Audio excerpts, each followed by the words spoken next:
Boa noite, meus amores. Estamos aqui juntos mais uma vez no Rosas da Mediunidade.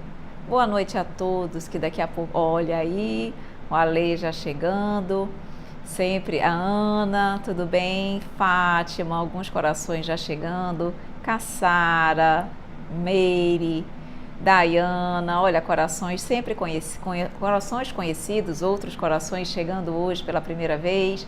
Oi, Carlinhos, tudo bem? Soraya, querida amiga, Débora. Gosto de ver esses meus seguidores aqui, fiéis para estudar. Maria Batizorella, tão linda. Prima, Amor, Luz e Sol. Amor e Luz e Sol, estou vendo pela primeira vez. Bom, não sei se já veio outras vezes aqui conosco, mas não me lembro. Messias, que felicidade em dizer que são os corações conhecidos. Com certeza, com certeza. Quem mais aqui entrando? Bertrand. Bom, boa noite, meus amores. Sejam sempre bem-vindos ao nosso estudo de segunda-feira do Rosas na Mediunidade, para estudar e compreender um pouquinho mais sobre a mediunidade. E hoje nós vamos estudar 2 capítulos. Como o capítulo, já estamos na segunda parte do livro dos médiuns, ok? E hoje nós vamos estudar o capítulo 3 e o capítulo 4, tá? O capítulo 3 sobre manifestações inteligentes e o capítulo 3, manifestações inteligentes, e o capítulo 4 sobre teoria das manifestações físicas. Soraya, você é muito querida, muito obrigada pelas suas palavras, minha querida. Prima, Aninha linda, tudo bem, meu amor, seja bem-vinda. Poesia dando um alô, olá, Poesia e Espiritismo, alô para você também, tá bom? Meus amores, então vamos iniciar o nosso estudo, temos sempre muito conteúdo e é importante que vocês participem, assim a live fica muito mais agradável e nós temos oportunidade realmente de sanar, dentro do possível e das nossas limitações, as dúvidas de vocês, tá bom? Vamos fazer a nossa prece então para iniciar? Vamos lá? Então vamos, todos juntos neste momento, acalmando os nossos corações, elevando o pensamento ao Mestre amado Jesus e agradecendo por mais esta oportunidade sublime. Como é bom, Mestre querido, podermos todos nós estarmos juntos nesta noite para estudar, para aprender, para conhecer um pouquinho mais das Tuas leis, conhecer um pouquinho mais sobre a mediunidade, para que assim o temor possa ser substituído pela confiança, pela serenidade, pela fé, conhecendo, Mestre querido, os mecanismos da mediunidade, conseguimos nos aproximar da espiritualidade que ao nosso lado sempre está, procurando nos elevar, procurando nos auxiliar nesta caminhada terrena. Então envolve a cada um de nós no teu manto de amor e de paz, e que o estudo de hoje possa ampliar os conhecimentos de todos nós, para que mais próximos a Ti nós estejamos. Então que Tu nos envolva hoje e sempre, que assim seja. Vamos lá, meus amores, olha, alguns corações chegando enquanto eu estava fazendo as preces, a Wanda, Graciela, Márcio, aqui a Alissa, espiritualmente, Nanã, Márcia, meus amores, todos muito bem-vindos aqui no nosso estudo. Oi, Rosângela, querida, tá? Sam, vamos lá então começar o nosso estudo. Meus amores, o capítulo 3 da segunda parte sobre manifestações inteligentes, ele é um capítulo bem curtinho. Exatamente por isso nós vamos ter condições de examinar e de estudar 2 capítulos na noite de hoje. Como é que eu pretendi, que eu vou dividir hoje o nosso estudo? Em relação ao capítulo 3, como ele é bem curtinho, eu vou fazer um apanhado geral sobre esse capítulo, aí eu já vou para as dúvidas de vocês, tá bom? E depois nós vamos adentrar no capítulo 4, que aí são várias perguntinhas de Kardec, vale a pena nós irmos lendo e ao mesmo tempo fazendo os comentários. Tudo bem, Noé? Boa noite. Márcia também. Então vamos lá, o capítulo 3, ele tem justamente o título Manifestações Inteligentes. O que Kardec já inicia falando nesse capítulo? Ele vai inicialmente nos mostrar como é que ele chegou na conclusão de que as manifestações que ocorriam em relação às mesas girantes decorriam de uma inteligência, de uma manifestação inteligente e não de algo físico, estritamente mecânico. Então ele inicia esse capítulo dizendo o seguinte, que ele acreditava, a primeira hipótese que ele considerou em relação às mesas girantes, que nós já estudamos na semana passada, é que aquilo ali decorria de uma corrente magnética ou da ação de qualquer outro fluido que pudesse estar realmente, digamos assim, atuando nas mesas, fazendo com que elas se levantassem e se movimentassem, como nós estudamos. Contudo, quando ele começou a observar atentamente o fenômeno das mesas virantes, ele percebeu, tudo bem, gente, Eveline, Jesse, Clis, Luciano, sejam bem-vindos, corações, tá? Estamos aqui no início do capítulo 3 da segunda parte do livro dos médiuns, sobre manifestações inteligentes. Pois bem, então quando ele começou a analisar realmente os fenômenos das mesas girantes, ele percebeu o quê? Que elas obedeciam a um comando. Ou seja, os assistentes, as pessoas que lá estavam, diziam, por exemplo, para a mesa balançar com o pé esquerdo. Ela batia com o pé esquerdo. Com o pé direito, ela obedecia. Quando ela se levantava, eles diziam para ela se levantar e ir, por exemplo, para o lado direito. A mesa levantava e ia para o lado direito, ou para o lado esquerdo. Ou ainda, quando ela imitava determinados sons musicais, ela imitava vários sons musicais. Kardec, inteligente, disse, peraí, digamos assim, a teoria de que aquilo ali pudesse decorrer de um efeito magnético começou a não mais atender aquela situação, porque ele diz como é que uma situação extremamente física, como um fluido magnético, pode obedecer um comando. Então ele percebeu que, a partir disso, aquela teoria de que era realmente um fluido magnético caía por terra. Depois disso, ele começou então a observar de novo. Interessante que isso foi atestado por milhares de pessoas em várias cidades diferentes. Então não era algo que só Kardec observava, tá? Milhares de pessoas, lembrem que quando eu falei das mesas girantes, aquilo era um fenômeno comum na Europa daquele momento, tá bom?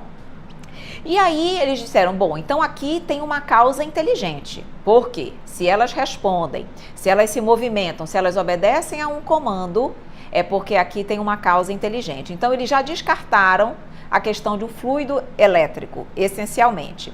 Aí Kardec foi para a segunda tese dele. Se ali há uma causa inteligente, então essa causa inteligente decorre exatamente dos médiuns, ou dos assistentes, ou daquelas pessoas que lá estão. É a inteligência do médium que, na realidade, responde aos movimentos e aos comandos para a direita, para a esquerda, enfim, da forma que eles pensavam.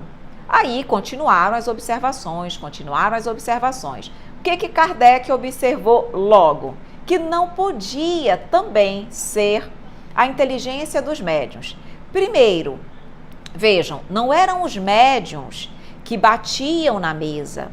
Os médiuns ficavam, digamos assim, apenas ali tocando na mesa, eventualmente, para dar o primeiro impulso. Depois, a mesa se levantava e se movimentava sozinho, tá? Além disso, boa noite, tem várias pessoas entrando, Marina, Rui, Sheilinha, querida, Elaine, tudo bem, meus amores? Sejam bem-vindos mais uma vez. Então, vejam, o médium, ele estava aqui, porque a mesa já estava se movimentando. Aí Kardec pergunta, se é o pensamento do médium e não as mãos do médium, como é que o pensamento do médium tem força para fazer a mesa se movimentar? Porque, tudo bem, tem uma causa inteligente. Se é o médium não são as mãos dele. Como é que o pensamento do médium vai conseguir fazer movimentar as mesas? Primeira coisa que Kardec questionou. Isso seria uma coisa extraordinária. Além disso, Kardec, Sheila, são 1h aí, né, Sheilinha? Ô, minha querida, mas o que você puder assistir é uma alegria. Se não der, vá dormir, depois fica a live Desculpa, gravadinha para você, tá? Pois bem, o que Kardec continuou observando? Que as perguntas que eram dadas, primeiro, eram perguntas muitas vezes fora do conhecimento intelectual do médium. Ora, se fosse a inteligência do médium, tinha que ser dentro dos seus conhecimentos. Então, se as respostas trazidas eram além do conhecimento intelectual do médium ou dos assistentes, já estava começando a cair por terra a teoria de que a inteligência que fazia aqueles fenômenos era dos médiuns. Além disso, começavam a responder em outros idiomas.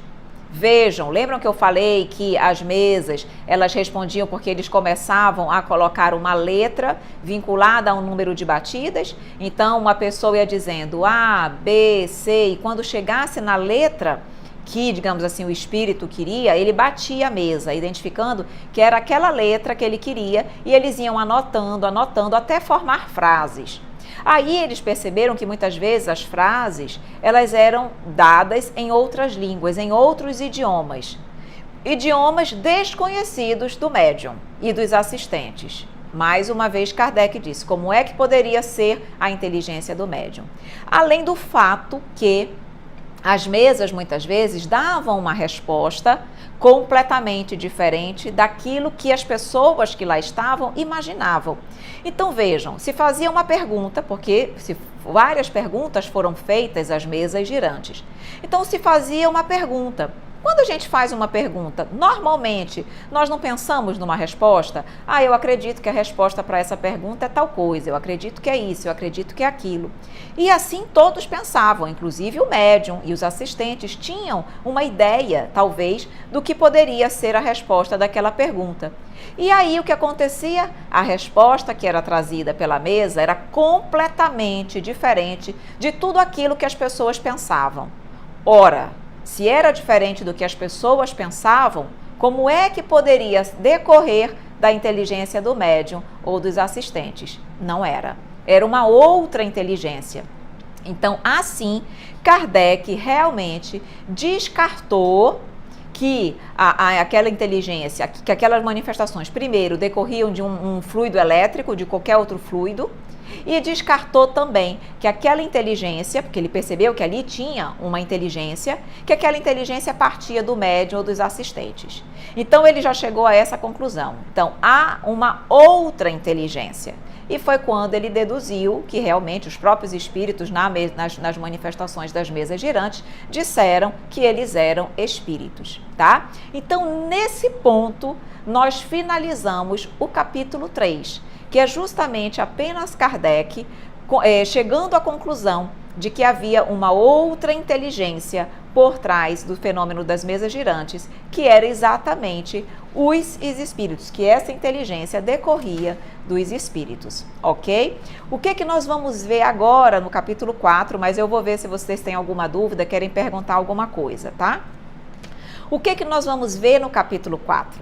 Exatamente o seguinte, Kardec disse, ok, eu já sei então que essa inteligência são os espíritos, que são eles que se manifestam, que são eles que através das mesas girantes respondem às perguntas. Agora eu quero saber o seguinte, como é que vocês conseguem fazer isso? Eu já sei que são vocês espíritos, mas eu quero que vocês me expliquem como é que vocês conseguem fazer uma mesa levantar. Que instrumentos, como é que vocês fazem isso? Ok? Então é exatamente isso que nós vamos estudar no capítulo 4. Como é que todo o fenômeno, o processo ocorre, tá? Então eu pergunto a vocês, agora se vocês quiserem fazer alguma pergunta, nesse momento podem fazer.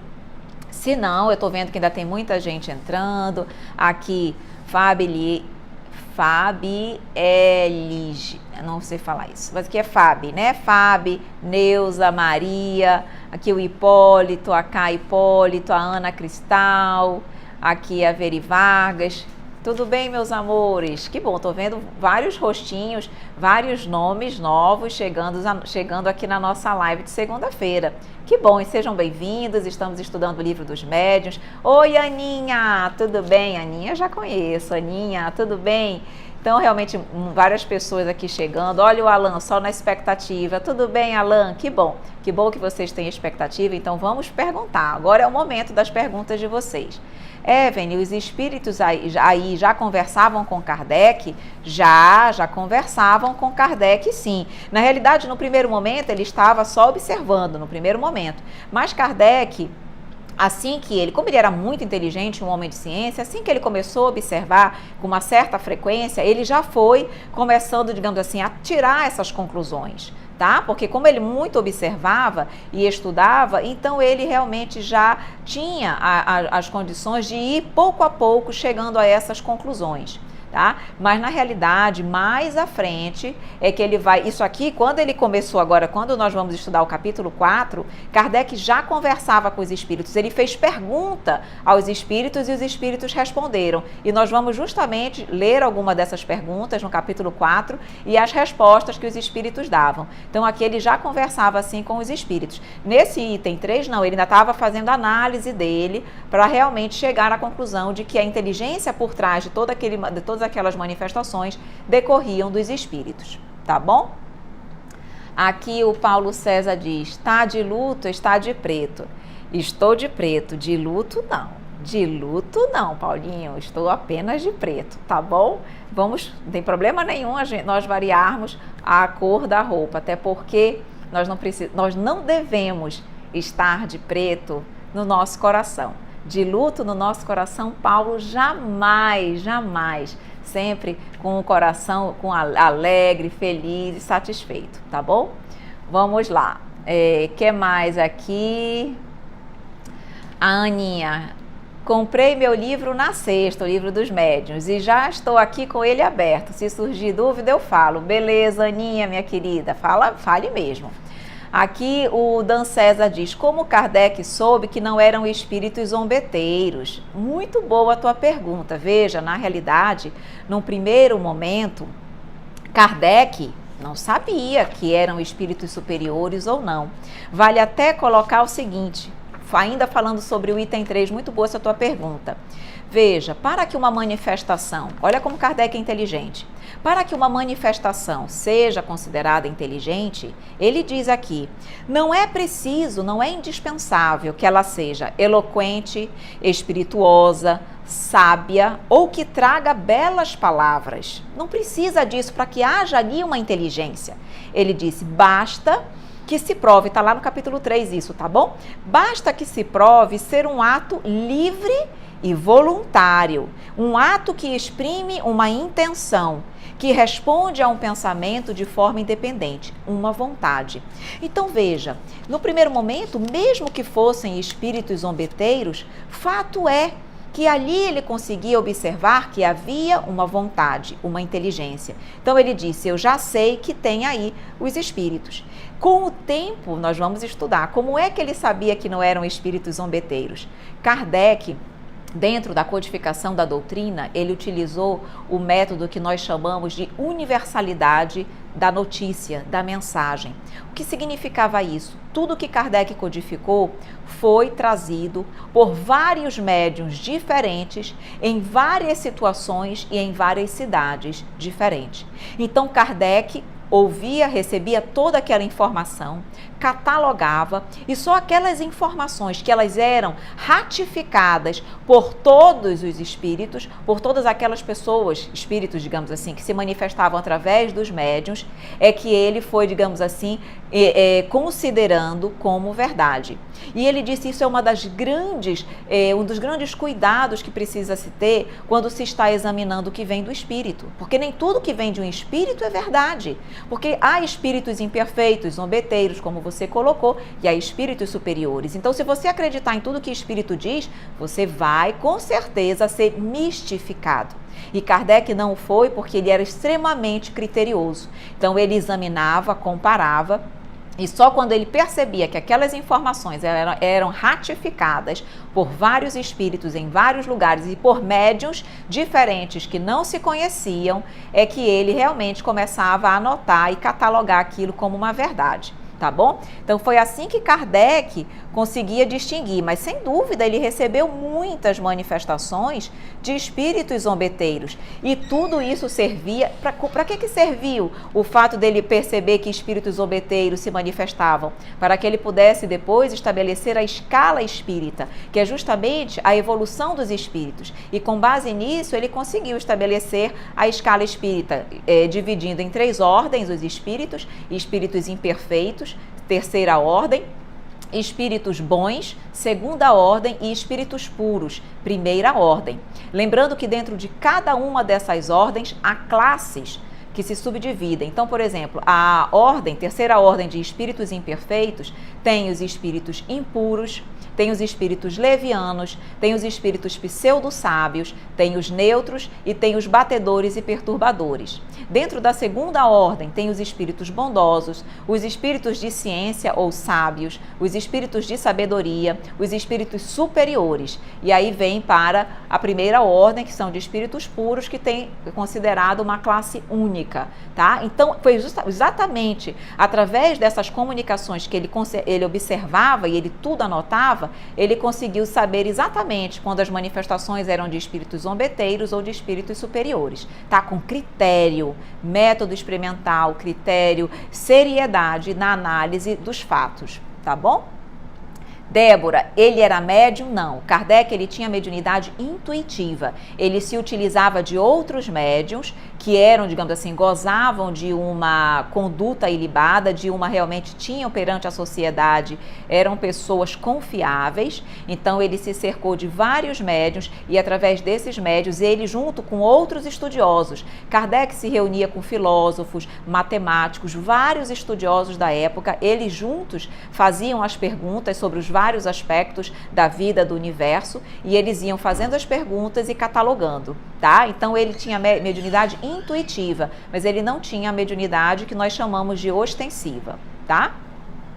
Aqui o Alê pergunta: Evelyn, esses fenômenos são uma forma de os espíritos se comunicarem com o mundo carnal? Sim, com certeza. Sempre quer dizer algo assustador ou pode ser algo bom, do bem também? Claro que pode ser algo bom também.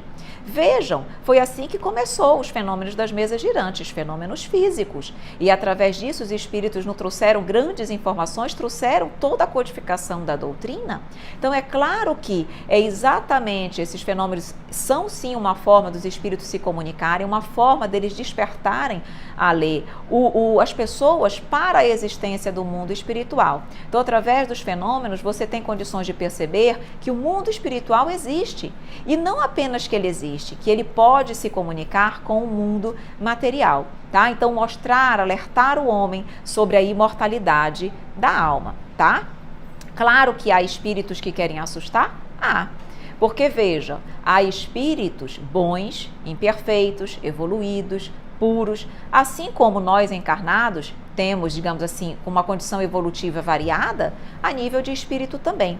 Não pense que basta a pessoa desencarnar para ela se tornar um espírito evoluído, de modo algum.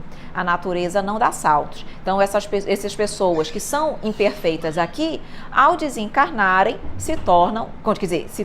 continuam imperfeitas. Claro que vão evoluir, vão ter oportunidade de reencarnar, vão crescer, um dia vão ser espíritos de luz perfeitos. Todos nós seremos, mas isso é gradual, tá? Então, na realidade, essa manifestação pode, em alguns momentos, ter o intuito de assustar, se ela é realizada por espíritos imperfeitos, e também pode ser com o objetivo de instruir, como se for feita, digamos, se você estiver à frente à espiritualidade superior, tá bom? Aqui o Renê dando um alô. Olá, Renê, a Silvia também entrou agora. Messias, a internet está ruim? Poxa, Messias, espero que melhore, que nós tenhamos condições, você tenha condições de continuar aqui conosco. A Débora, estou com o livro também, importante seguir assim. Sim, importante, vale a pena, Débora, porque fica mais fácil o estudo se vocês estiverem com o livro. A Lilian falando, vou comprar o livro dos espíritos. Compre, Lilian, vale a pena. Lembrando que o nosso estudo de hoje não é o livro dos espíritos, é o livro dos médiuns. É a segunda obra da codificação kardeciana, tá bom? Então vamos lá, Marcos, Naldo entrando, Nana, Fatinha, tudo bem? Vários corações. Como não pirar com vários espíritos? Paulo, estudando. Estudando. A partir do momento que nós conseguimos compreender como tudo funciona, conseguimos compreender o objetivo, muitas vezes, deles se comunicarem, conseguimos perceber o quão importante pode ser a nossa contribuição para ajudar os espíritos a se libertarem, a seguirem com o bem, a seguirem o caminho do amor. Então, não pira. Se nós estudarmos de forma séria, metódica e com boa vontade, não pira não, tá? Aqui é a Dayana. Boa noite. Allan Kardec teve mediunidade aflorada? Não, Dayana, já falei. Tinha só mediunidade intuitiva, tá? Não tinha mediunidade ostensiva, que nós chamamos. Deve ser bem complicado. Para quem não compreende, para quem não estuda, com certeza é, Paulo. Mas quando estudamos, tudo fica simples, tranquilo. Aqui a May. Só pude chegar agora, depois vejo o início na live. Salva. Ok, minha querida, seja bem-vinda, tá? A Caroline. E como nós médiuns podemos saber se o espírito que entra em contato conosco é ou não zombeteiro? Caroline, a melhor forma dos médiuns saberem através das sensações e dos fluidos. Médium educado, por isso que nós precisamos educar e estudar sobre a mediunidade. Médium que não estuda, que não se orienta, não sabe muito diferenciar não, tá? Ele não apura os seus sentidos para perceber a sensação e as vibrações daquele espírito que chega. Espírito imperfeito tem uma vibração inferior, vai trazer um certo desconforto ao médium. Ele pode até se vestir de branco como se fosse um anjo, porque ele pode plasmar o perispírito dele, que ele tem um poder plástico, ele pode se mostrar como um anjo. Mas o médium que é educado, ele vê o anjo, mas ele percebe que as emoções, as sensações, as vibrações emitidas por aquele espírito não são, digamos assim, de um espírito superior. E ele percebe que muitas vezes aquele espírito é um espírito mistificador. Ele quer enganar, parecendo um espírito de luz, mas não é. Então, médium educado consegue apurar. Então ele já sabe logo pela sensação que ele sente que é um espírito bom, superior, porque sente leveza, uma coisa gostosa, uma paz dentro dele. Já se ele sente uma coisa pesada, uma agonia, dor, é o reflexo de que é um espírito inferior, mesmo que fisicamente apareça para o médium de uma forma diferente, tá?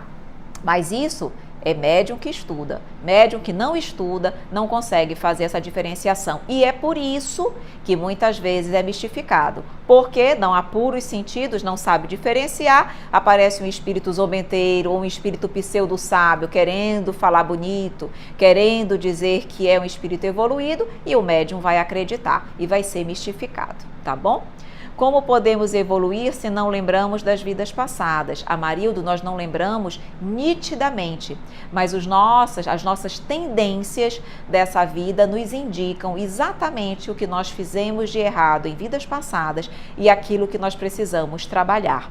Então veja, se eu tenho uma tendência para o sexo exacerbado, para os vícios, para a droga, para o desequilíbrio emocional, se eu tenho uma tendência nesta vida, seguramente isso é um indicativo daquilo que eu errei no passado e daquilo que eu preciso me trabalhar nesta vida.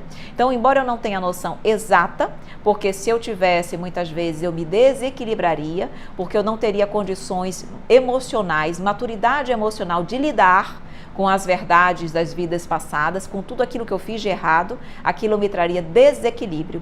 Então, Deus, na sua misericórdia, Ele faz com que nós não lembremos dos fatos, para que eles não nos perturbem, mas ele deixa as tendências para nos dar o indicativo daquilo que precisamos trabalhar. E é assim que vamos evoluir, tá? Aqui o Gui Freitas diz, imagina a dificuldade de Kardec naquela época em defender tudo o que ele constatou em suas pesquisas. Sim, realmente, ele é espetacular, espetacular. E a seriedade dele, tudo, em pouco tempo ele fez isso, as 5 obras, tá? Então ele realmente é maravilhoso. Débora, Kardec tinha mediunidade intuitiva só, tá bom? Aqui a Soraya, bastante inteligente e muita sabedoria de Kardec, muita, muita. E assim, não tem como nós não sermos, depois que nós começamos a estudar a codificação, de nós não ficarmos fãs de Kardec, impossível, ele é maravilhoso, tá? Aqui a Aninha. Evelyn, semana passada a gente estudou sobre os médiuns de fenômenos físicos e a evolução dessa comunicação. Então, esses médiuns podem evoluir a mediunidade para audiência e psicografia? Sim, Aninha. Aninha, na realidade, normalmente, médiuns de efeitos físicos são também médiuns de evidência, de audiência, psicográficos, de psicofonia, normalmente, tá? Nem todo, não significa que isso é regra, ok? Mas normalmente os médiuns de efeitos físicos têm também as outras mediunidades, ou tem, digamos assim, normalmente o médium, ele tem uma mediunidade, digamos assim, que é a mais forte, que é a mais caracterizada, mas normalmente a mediunidade não vem só. Ela tem outras que são secundárias, tá? E que com a prática e com o treino elas também vão crescendo e se desenvolvendo, tá bom? Então era o que acontecia também ali. Aqui a Alice, estou adorando. Obrigada, meu amor, que bom. Quando falamos de almas afins, o sentimento que surge, porte... Nana, não entendi. Tem que continuar aqui a pergunta, minha querida. O Paulo. Como blindar a áurea para não sentir a energia das outras pessoas? Não tem como você blindar. Se você for, na realidade, médium, não tem como blindar. Porque a mediunidade, nós já colocamos que a mediunidade, ela é uma característica orgânica, é uma condição orgânica. Nós já nascemos com a condição de ser médiums. Então, o teu organismo, antes mesmo de você reencarnar, já foi preparado, modificado para você ser médium. Então, o médium, ele sente as influências e as vibrações, tanto dos encarnados quanto dos desencarnados, positivas e negativas. Você pode blindar no sentido de você vai sentir sempre, mas você pode não se contaminar com as negativas. Através da oração, da prece, da conduta do bem, você se conecta apenas com as vibrações da espiritualidade superior. Então, embora você perceba a energia, porque você é médium, então você capta, mas elas não penetram em você, elas batem e voltam. Tá? E através da prece, da oração, da vivência do evangelho e da prática da lei de justiça, de amor e de caridade. Esse é o melhor, digamos assim, remédio para blindar a nossa captação das energias negativas. Aqui a Nana está explicando melhor. Quando falamos sobre almas afins, o sentimento que surge intenso pode ser confundido com obsessão, fascinação e subjugação? Veja, pode até no primeiro momento, mas na realidade são coisas distintas, porque obsessão, fascinação e subjugação é um processo de influência persistente negativa, ok? E almas afins, elas exercem sobre elas sempre influências positivas, gostosas, de pacificação, de amor.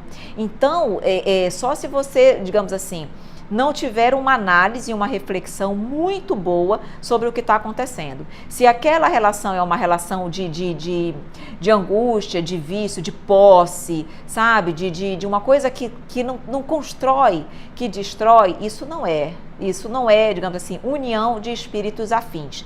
Pode ser de espíritos comprometidos, que estão em uma situação de prova, mas almas afins não. Tá? Porque as almas afins, elas têm sempre algo extremamente positivo entre elas. Então, não dá para confundir se você realmente analisar bem a situação e a relação. Tá bom, Nana? Como Kardec selecionou as perguntas? Pois elas parecem seguir uma ordem que não é aleatória. Exatamente, porque ele é um crânio, ele era um crânio, Allan Kardec.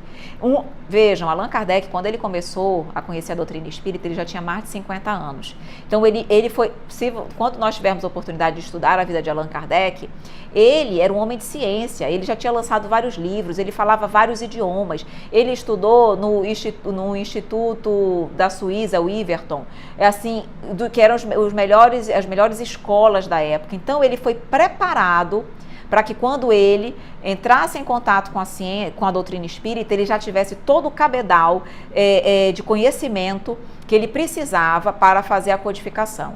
Então, ele era muito inteligente, um homem com muita lógica, ele utilizou o método experimental, que ele observava, comparava, e ele também se cercava de outras pessoas inteligentes. Por isso que tudo aconteceu dessa forma, tão perfeita, porque ele era o máximo, tá?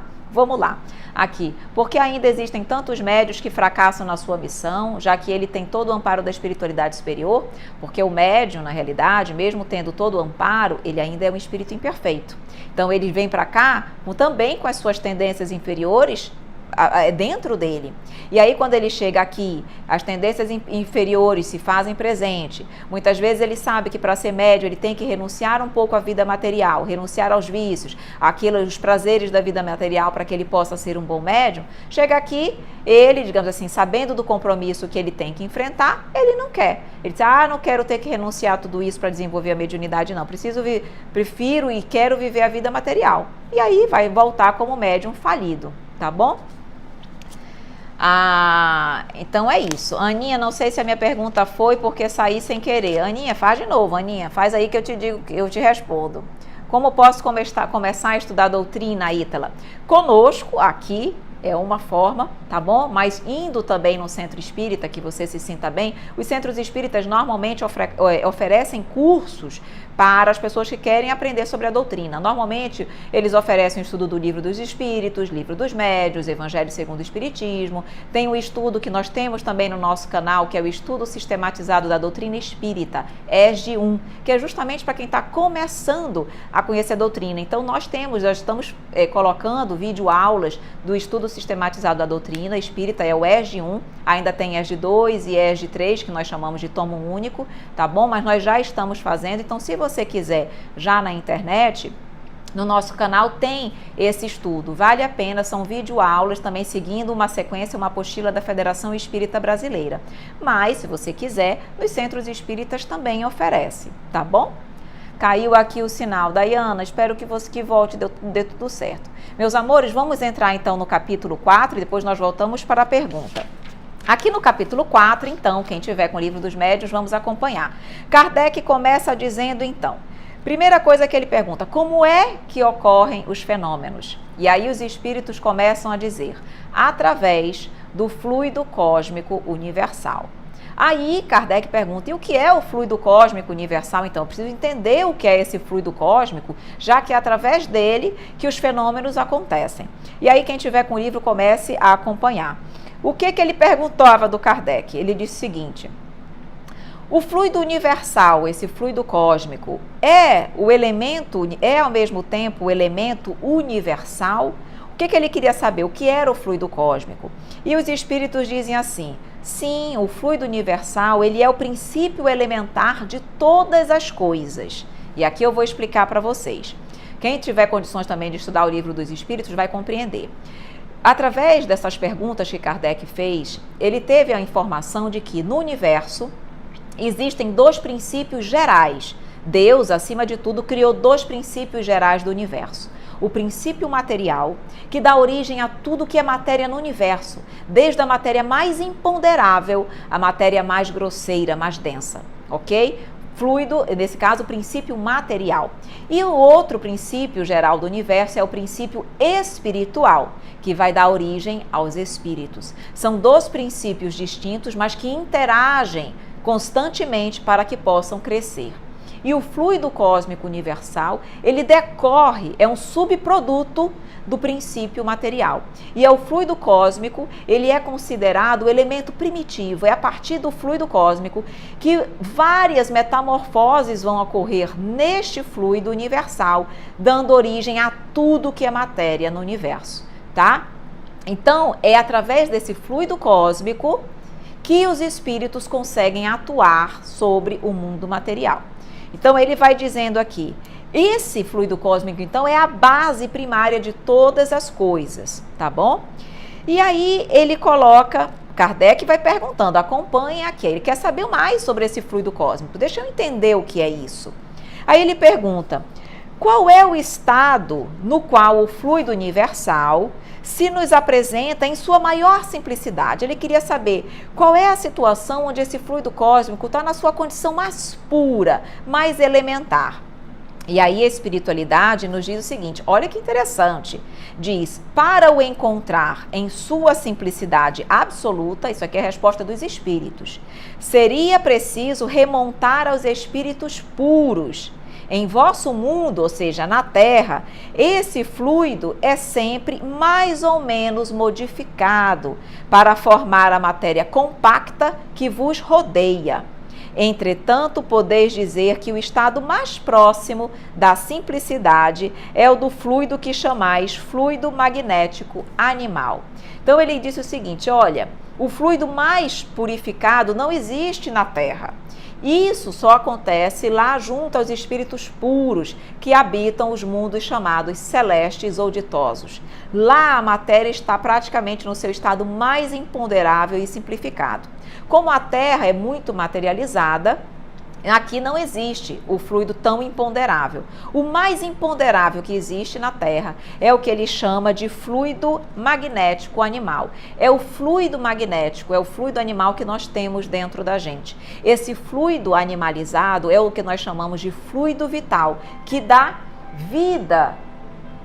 Como o tempo passa rápido, faltam 20 minutos para acabar a nossa live, meus amores. Então eu tenho que adiantar um pouquinho aqui, tá? Então é o fluido vital que existe dentro de nós. E esse fluido vital é uma das modificações do fluido cósmico universal e é o fluido vital que dá vida à matéria. Nós temos um fluido vital dentro de nós que animaliza, que dá vida à matéria orgânica, ok? Então ele vem dizer, isso dentro do mundo de vocês é o que tem de mais imponderável. Aí Kardec continua, vamos aqui para as perguntas dele. Kardec pergunta, como é que o espírito pode operar o movimento de um corpo sólido? Porque Kardec achava que o espírito, por exemplo, levantava a mesa com as suas próprias mãos, que o espírito fazia isso com a sua força física.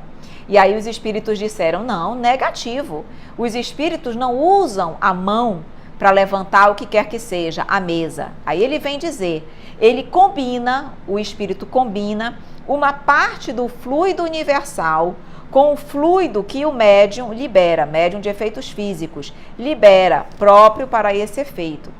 Então, na realidade, o que acontece? Os espíritos pegam um pouco do fluido universal, que nós estamos mergulhados no fluido universal, ele absorve o fluido que o médium emite, ele tem o que nós chamamos do ectoplasma. Dentro do ectoplasma, o ectoplasma é um outro fluido.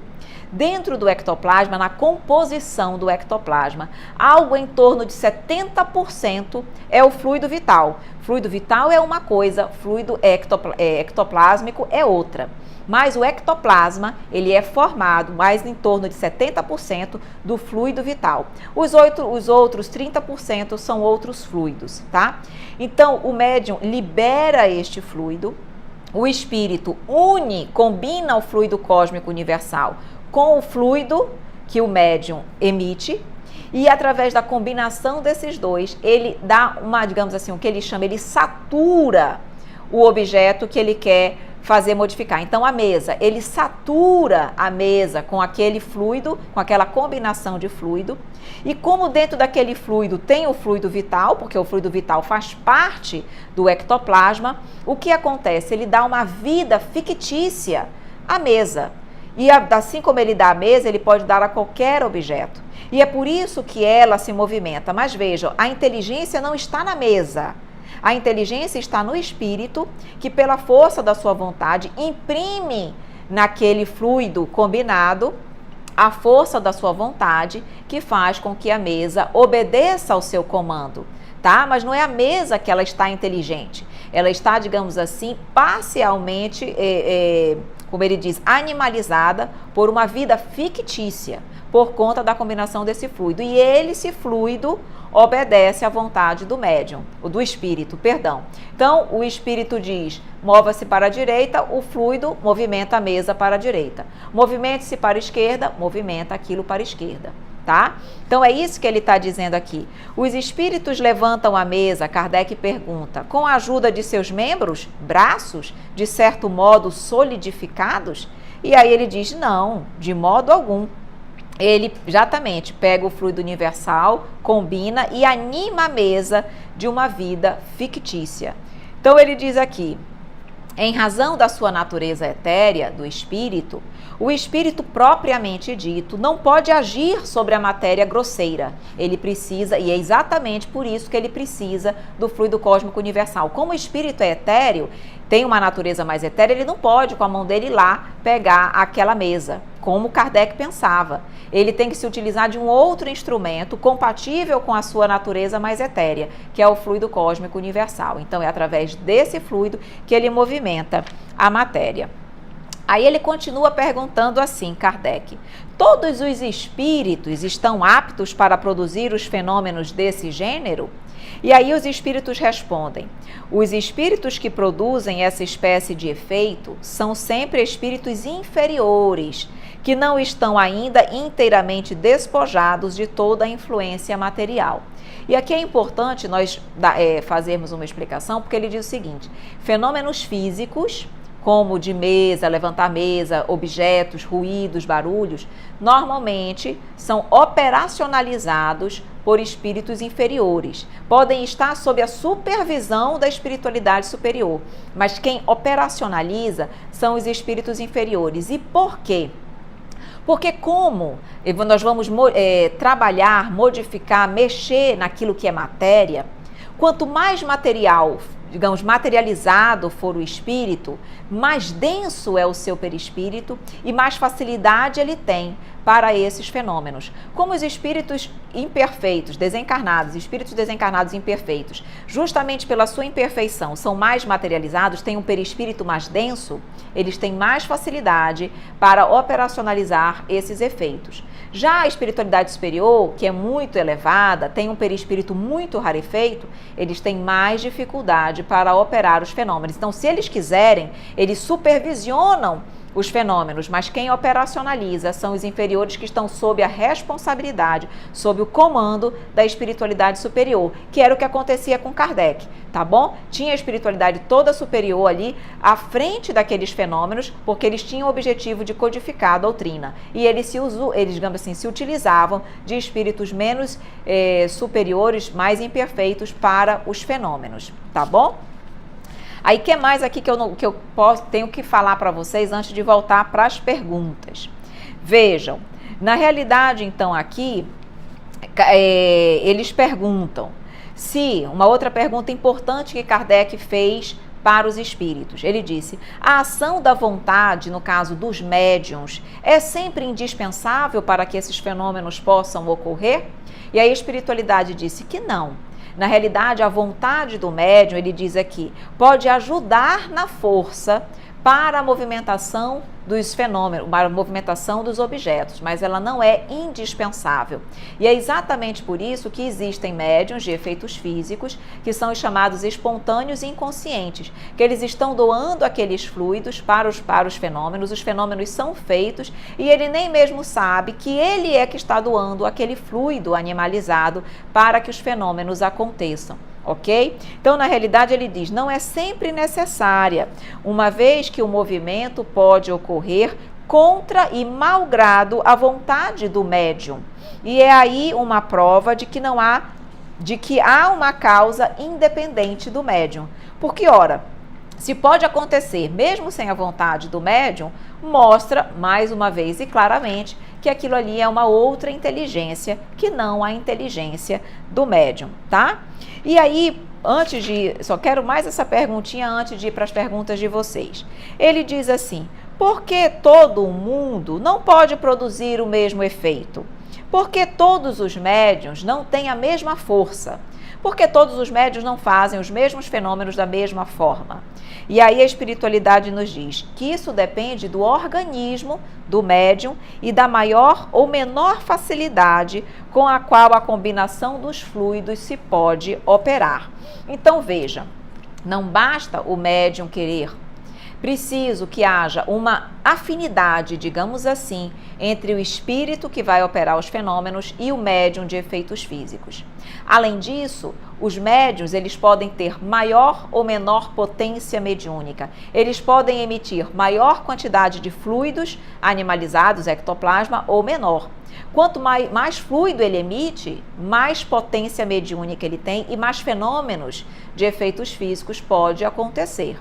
Quanto menos ele tiver e menos sintonia ele tiver com os espíritos, digamos que aquele que está operando o fenômeno, menos condições de realizar esses atos, esses fenômenos todos de efeitos físicos, ele terá. Então, isso depende da sintonia entre médium e espírito e depende essencialmente também da capacidade, do potencial mediúnico daquele médium de efeitos físicos. Às vezes, um único médium faz todos os fenômenos, como o médium Douglas Home, que foi inclusive contemporâneo de Allan Kardec. Kardec presenciou vários fenômenos de efeitos físicos. Então ele, em cima das cadeiras, ele levitava, fazia desenhos no teto, ele se materializava e desmaterializava. Então ele era um médium extremamente potente de efeitos físicos. E às vezes você pode reunir vários médiums de efeitos físicos e eles não conseguirem fazer levitar uma cadeira, tá? Porque a potência mediúnica deles é pequena,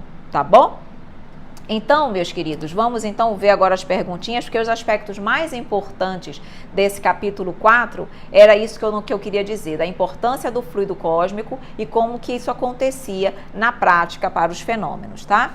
Aqui tem uma pergunta: o sonambulismo seria também uma manifestação mediúnica? Sim, o sonambulismo mediúnico tem só o sonambulismo, propriamente dito, que isso aí não é um fenômeno mediúnico, porque a mediunidade é quando há o quê? Intercâmbio com o plano espiritual. Existe sonambulismo mediúnico quando a pessoa em estado de sonambulismo acessa o plano espiritual, fala com os espíritos e conversa, dialoga e inclusive traz mensagens do plano espiritual. Aí é sonambulismo mediúnico, mas o sonambulismo simplesmente da pessoa acordar, ou acordar não, andar pela casa, se movimentar, isso não é simplesmente uma mediunidade, tá bom? Isso é uma manifestação que nós chamamos anímica, é uma manifestação da própria alma da pessoa, não é necessariamente uma mediunidade. Paulo coloca: fico mal presente em algumas pessoas, porque você tem uma sensibilidade mediúnica. Então a minha sugestão é: ore. Quando você estiver perto de pessoas assim, se você puder, ore, peça para o seu amigo espiritual estar junto de você para bloquear que você absorva aquelas energias, tá? E se puder sair do ambiente, se você achar viável, faça isso. Se não, peça para ele ajudar que você não capte, não absorva, tá? Mas você perceber, vai perceber. Paulo. A Aninha: aqui está dando titi aqui no celular. Obrigada pela explicação. Ô, Aninha, imagina, estamos aqui para isso. A Sheilinha pergunta: Evelyn, falando em sentir energia, eu não tenho mediunidade, mas eu sinto muito a energia de ambiente e pessoas. Me falaram que sou empata. Alguma coisa a ver? Na realidade, você tem mediunidade sensitiva também. Veja, Sheila, existem inúmeros graus de mediunidade. As pessoas que sentem as energias do ambiente ou das pessoas têm uma mediunidade que nós chamamos de sensitiva. É aquela que sente as sensações do ambiente e das pessoas. Isso é um tipo de mediunidade também, tá? Provavelmente, se você estudar e puder um dia trabalhar na mediunidade, tiver condições de educar a sua mediunidade, é muito provável que a sua mediunidade amplie e outras mediunidades se agreguem a essa sensibilidade que você já tem, tá bom? Então, isso é um tipo de mediunidade também, mediunidade sensitiva, tá? Aqui, quem mais? Vamos lá, Débora. Ainda dá tempo para mim aprender, então... ainda tem aqui 50 anos. Temos tempo, Débora, temos. Quer dizer, nós não sabemos quando é que nós vamos desencarnar. O ideal é não perdermos tempo, estudarmos o quanto antes, aprendermos o quanto antes e colocarmos em prática o quanto antes, tá? A prima Fernandinha disse: eu li o livro de Kardec, excelente, recomendo. É maravilhoso, realmente, o que fala sobre a vida dele, acredito, né, prima, que você está falando, ou então as obras básicas, são todos maravilhosos, tá? Aqui o Guio Freitas diz: a verdade é que a espiritualidade não erra de endereço. Não erra. A revelação foi feita por Kardec, pois essa era a sua missão. Exatamente. Como o Mei disse, ele foi preparado para isso. Exatamente, Guio Freitas, é isso mesmo. Aqui a Ítala disse: obrigada, vou ver no canal. Ok, minha querida, qualquer dúvida, pois estamos à disposição, tá? Aqui a Suzana diz: oi, tudo bem? Oi, Suzana, tudo bem? Drigo entrando, Danilo, Lívia. Olá, meus amores, sejam todos bem-vindos. Deixa eu ver quantos minutinhos nós ainda temos.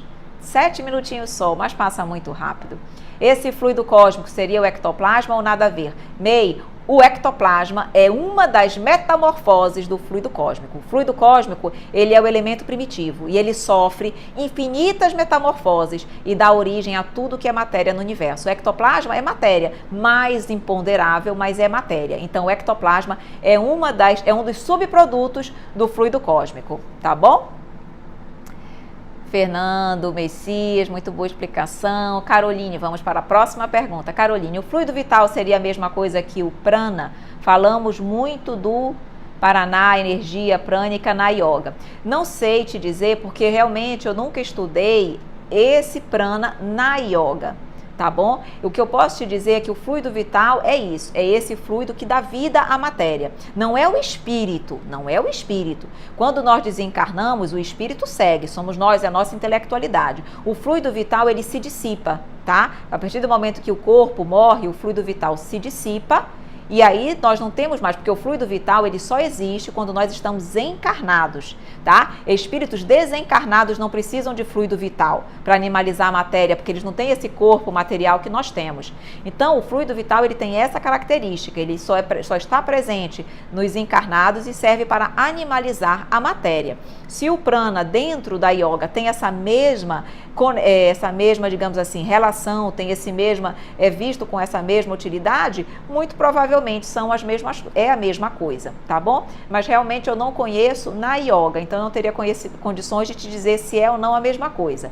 Mas sabendo que é o fluido vital, tu tens condições de avaliar se é a mesma coisa, tá bom, Caroline? Física quântica, com certeza, sintonia, emoção, atração, é isso mesmo. Aqui o César coloca, a partir do princípio universal de Deus, o que não é espírito é matéria. Seria o pensamento matéria? Não. Pensamento é atributo do espírito e espírito decorre do princípio espiritual. Inteligência não é matéria, é atributo do princípio espiritual, no caso do espírito, tá bom? São coisas distintas, então inteligência não decorre do princípio material. Inteligência é atributo do espírito que decorre do princípio espiritual. A Caroline, o corretor mandou errado. Caroline, querida, tentei te explicar dentro das minhas limitações de yoga, não entendo. Perdão, tá bom, minha linda? A Soraya, porque tem pessoas que falam que são médios de incorporação. É normal? Eu bati aqui, desculpa, gente. Médio de incorporação é o que nós chamamos... Não é correto esse termo, tá, Soraya? Médio de incorporação é o que nós chamamos de médio psicofônico, que é aquele que, através da fala... da comunicação do espírito. O nome certo é médio psicofônico. Quem fala de incorporação é que falta, digamos assim, conhecer um pouquinho mais, estudar um pouquinho mais, para saber na realidade isso, porque não há incorporação. O espírito não entra dentro do corpo do médium, ou ele fica lado a lado com o médium. Há o quê? Uma conexão entre perispírito do médium e o próprio perispírito do espírito. Eles, digamos assim, se entrelaçam e através desse entrelaçamento um sente o outro, tá? E o médium dá a passividade através da psicofonia, mas ele não entra dentro do corpo do médium, ele fica ali ao lado do médium. Então por isso que incorporação não é o termo apropriado, é mediunidade psicofônica, tá? Porque tem pessoas que falam muito quando estão dormindo, porque se for umas pessoas, porque quando nós dormimos, Soraya, lembra que nós desdobramos, nosso espírito está parcialmente desdobrado e nós entramos em contato com o plano espiritual, então ele pode naquele momento estar tendo contato com o plano espiritual e ele fala em perispírito e ele está reproduzindo no seu corpo físico, mas na realidade é o perispírito que está vivenciando várias situações e ele apenas reflete aquelas percepções no corpo físico, tá? Lembrando que nós não ficamos parados, presos ao corpo físico quando nós desdobramos durante o sono, tá? Pensamento negativo é fruto de obsessão? Não necessariamente. Nós mesmos podemos ter pensamento negativo, mas com certeza pensamento negativo atrai obsessão. Nós nunca estamos sozinhos, dependendo dos nossos pensamentos positivos ou negativos, atraímos a espiritualidade inferior ou superior. Então, pensamento negativo, se eu tenho um pensamento negativo, tenho que rechaçar o mais rápido possível, senão eu vou estar atraindo. Pode ser fruto de obsessão? Pode, mas isso não é um fato constante sempre. Pode ser meu, como pode ser da obsessão.